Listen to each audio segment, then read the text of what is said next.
In today's video, I'm going to teach you how to create an overlay prototype animation using Figma. Whether you're new to Figma or looking to sharpen your skills, this tutorial promises to guide you through the process with ease. So let's dive right in and explore the creative possibilities that Figma has to offer. First, you'll want to head over to Figma's website.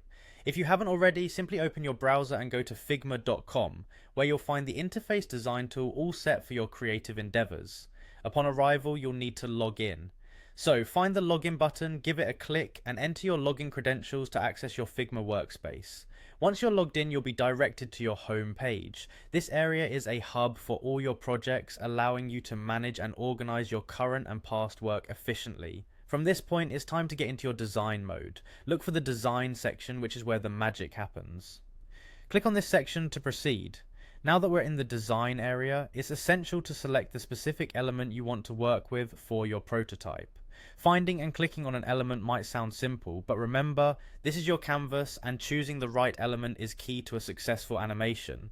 Next, you'll want to convert this selected element into a component. This is achieved through an easy right click. After right clicking, you'll see an option to create component. Select that, and just like that, your element is now a component, ready to be brought to life with interactions. With your component prepared, it's time to move on to prototyping.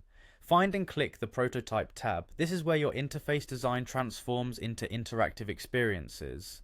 Clicking on this tab opens up the tools you need to animate and prototype your design elements effectively. The next action involves setting up interactions. Locate the interaction option within the prototype settings. This is where the dynamic part of your design comes in.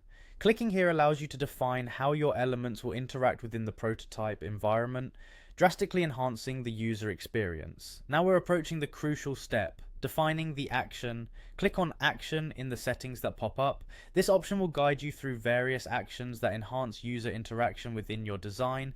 It's all about linking user actions to dynamic feedback within your prototype. Finally, you'll want to establish the overlay. Look for the overlay option and click on it. This step is critical as it allows you to define how your design elements will overlay and animate in response to user interactions. It opens up a myriad of possibilities for enhancing the depth and richness of your design. And there you have it, you've successfully set up an overlay prototype animation in Figma. Thank you for following along, and I hope you find these techniques helpful as you continue to innovate and explore your design capabilities.